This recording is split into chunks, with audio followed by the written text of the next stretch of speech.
ICSE English Academy. Today in this video, we are going to discuss Julius Caesar Act 1 Scene 2. In the previous class, we have already seen the conversation between Brutus and Cassius, where Cassius was waiting for an opportunity and he wants to change the mind of Brutus against Caesar. Now the conversation continues in this lesson. Brutus, what means this shouting? I do fear the people choose Caesar for their king. Cassius, do you fear it? Then must I think you would not have it so. There was a shouting from the mob. Then Brutus was suspecting that all the people of Rome might be selecting Caesar to be their future king. That's why he asked Cassius, in the mob there is such a shouting, are the people selecting Julius Caesar to be their king? Then Cassius tells him, do you fear it? For that Brutus replies, I would not, Cassius, yet I love him well. But wherefore do you hold me here so long? What is it that you would impart to me?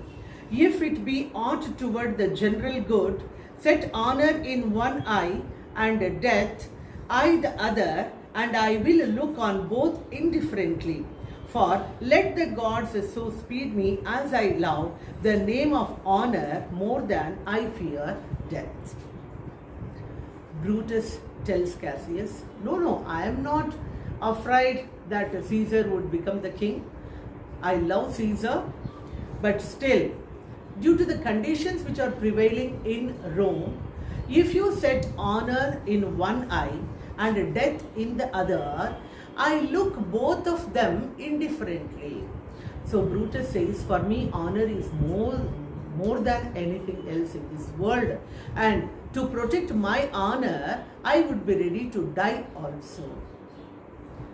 This shows that Brutus is a great patriot. He never had any evil thoughts in his mind. But the mistake which will be done by Brutus is he will listen to the words of Cassius and he believes in it. Cassius, I know that virtue to be in you, Brutus, as well as I do know your outward favor. Well, honor is the subject of my story. I cannot tell what you and other men think of this life, but for my single self, I had as life not be as lived to be in awe of such a thing as myself. Now he is slowly converting the mind of Brutus. He just wants to influence with all evil thoughts. Here he says, even I am telling you about honesty only, Brutus. I know your virtues. You are filled with all good virtues and you have got such a potential and such a valor. I know all the good things you are possessed with. But now he begins with all his evil thoughts and evil things, which will slowly change the mind of Brutus. He says, I was born free as Caesar, so were you. We both have fed as well, and we can both endure the winter's cold as well as he.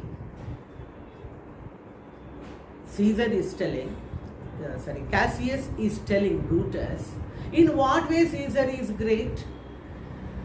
We both are equal to him in all the respects. We both are fed well. We are born in noble families.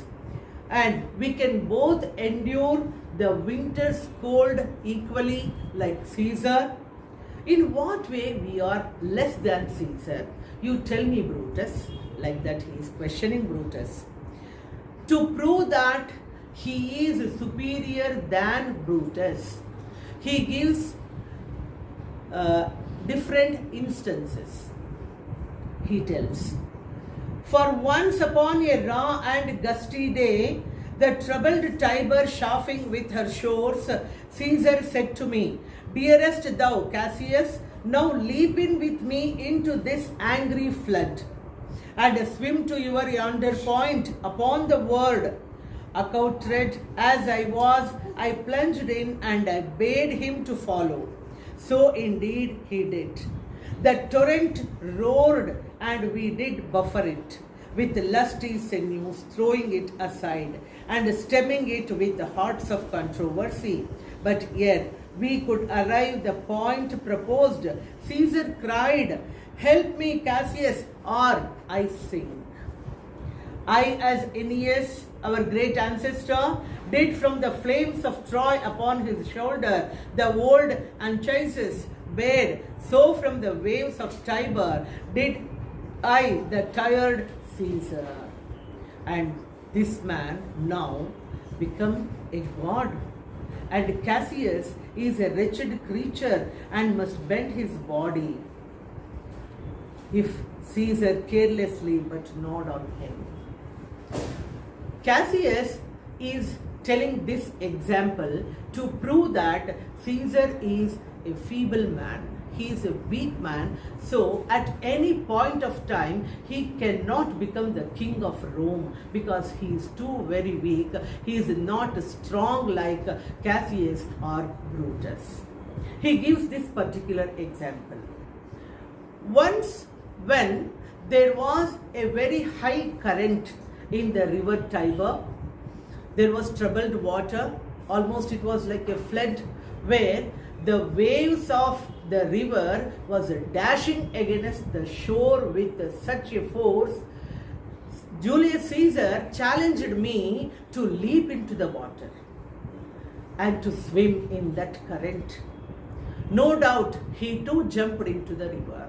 We both were swimming in the river and we had to reach a particular point. At that time, in fact, I was about to reach the fixed point where we have to swim.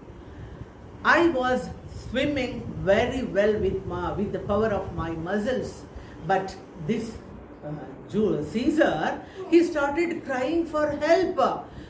He started telling, Cassius, come, save me, otherwise I'm going to sink. Like that. So weak he is, he started crying for help.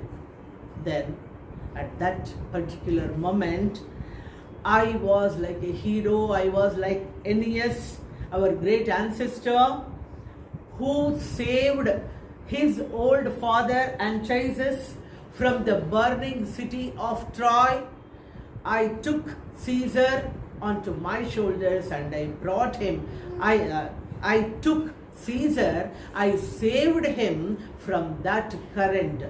That means I have saved the life of Caesar on that day. But now he has become a god and I have to bow in front of him, and he will nod his head carelessly when I bow to him. What a condition this is, Brutus. That's what he tells. One more instance also he is explaining. He had a fever when he was in Spain, and when the fit was on him, I did mark how he did shake. It's true, this god did shake. His covered lips did from their colour fly, and that same eye whose bend doth awe the world did lose his lustre. I did hear his groan, and that tongue of his that bade the Romans mark him and write his speeches in their books. Alas, it cried, give me some drink, Titinius, as a sick girl. Yeah, gods, it doth amaze me. A man of such a feeble temper should so get the start of the majestic world and bear the palm alone. The second instance Cassius is explaining. Once when Caesar was in Spain, he got fever. He was such a big, valiant hero who waged war against so many countries, but in spite of that, he became so nervous because of the fever. He had fits, and then his lips became pale in color. He lost his luster like a sick girl. He became so nervous and he started crying for help. Titanius, give me some drink. He started requesting. Really, this kind of behavior or the cowardice of Caesar surprises me. Such a person who is so very weak, how can he become the king of Rome? Can the entire power of Rome be vested in one such a feeble person? Tell me, Brutus. Like that he questions Brutus. Brutus tells. Another general shout. I do believe that these applauses are for some new honors that are heaped on Caesar. When they were discussing it like this, there was another shout from the mob. Now Brutus is suspecting that maybe the crowd is honoring Julius Caesar with other honors. Cassius. Why, man, he doth bestride the narrow world like a colossus, and we petty men walk under his huge legs and peep about to find ourselves dishonorable graves. Men at some time are masters of their fates. That fault, dear Brutus, is not in our stars, but in ourselves, that we are underlings, Brutus and Caesar. He gives one more example. He says, Brutus is growing like the Colossus. Colossus is the huge statue with legs wide apart, very mighty statue, and there is an arch between those legs where men have to walk under the legs. Here Cassius is telling Brutus, Brutus, what kind of time are we living in Rome? Are we seeing in Rome? He has grown like such a huge mighty statue of Colossus, and we are like the petty men. We have to walk in the arch of his legs. It is better to die in disgrace in the graves rather than living like this. Again he questions. Brutus and Caesar, what should be in that Caesar? Why should that name be sounded more than yours? Write them together. Yours is as fair a name. Sound them. It both become the mouth as well. Weigh them. It is as heavy. Conjure with them. Brutus will start a spirit as soon as Caesar. Again and again he is provoking Brutus with his words. He says, what is so special about Brutus? Caesar.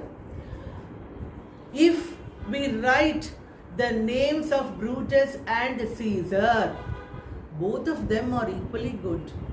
If we pronounce the names together, even your name sounds so well like Caesar. Weigh them. So here weigh them refers to calculate the syllables in your names. Even his name also has got 6 and your name also has got 6 letters only or syllables only. Both look equally good. To pronounce also it looks good, to speak also it looks good, to write also it looks good. It weighs the same, then what is so special about Caesar? Conjure with them, Brutus will start a spirit as soon as Caesar. Even you can start a magical spell with your name, Brutus, to tell you Caesar is not special in any way. he is a feeble, weak person, wherein he cannot rule the Roman kingdom, and the entire power of Roman kingdom should not go into the hands of such a weak person. Now, in the names of all the gods at once, upon that meat doth this our Caesar feed, that he is grown so great. Age, thou art shamed. Rome, thou hast lost the breed of noble bloods. When went there by an age since the great flood, but it was famed with more than with one man? When could they say till now that talked of Rome, that her wide walls encompassed but one man? Now is it Rome indeed, and room enough, when there is in it but one only man? He is again and again questioning Caesar. Really, Rome has to be shamed. What is so great about Caesar? Since the great flood, the Rome did not win glory through the deeds of a large number of great men. Is there no one in Rome, no noble blood in Rome, which can take up the power into his hand? There was a Brutus once that would have brooked the eternal devil to keep his state in Rome as easily as a king.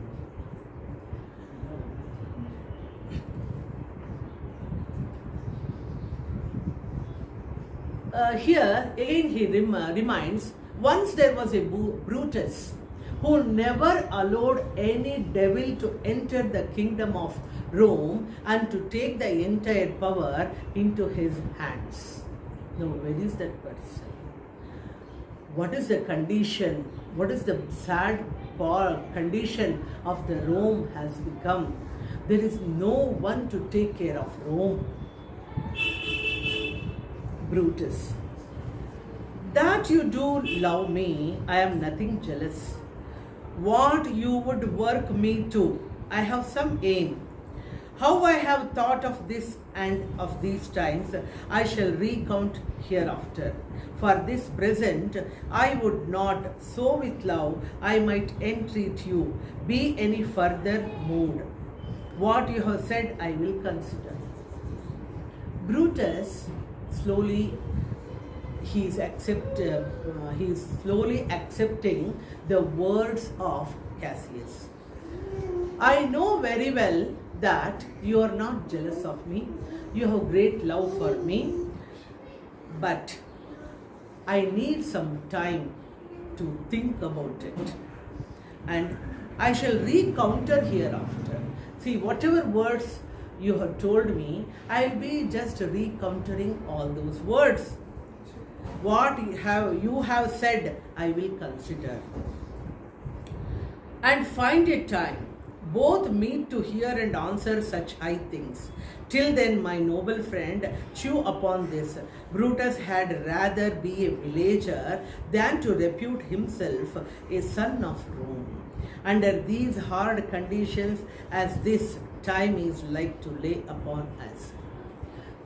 Brutus advises him, time should come, then only we can think of these things. Cassius, whatever you have told me, I will consider that. But now, this is not the time to discuss all those high things. Please take one thing from me, Cassius. I know you are not jealous of me. You have great love for me. That's why you are telling me all these things. I know that. But give me some time. Later, I will consider that. Cassius, I am glad that my weak words have struck, but thus much show of fire from Brutus. The games are done and Caesar is returning.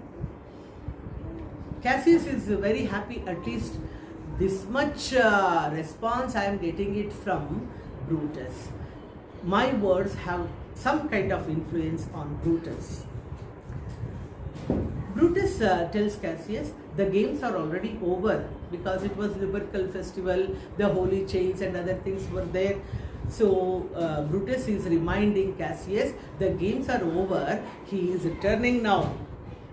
Cassius, as they pass by, pluck Casca by the sleeve, and he will, after his sore fashion, tell you what hath proceeded worthy note today.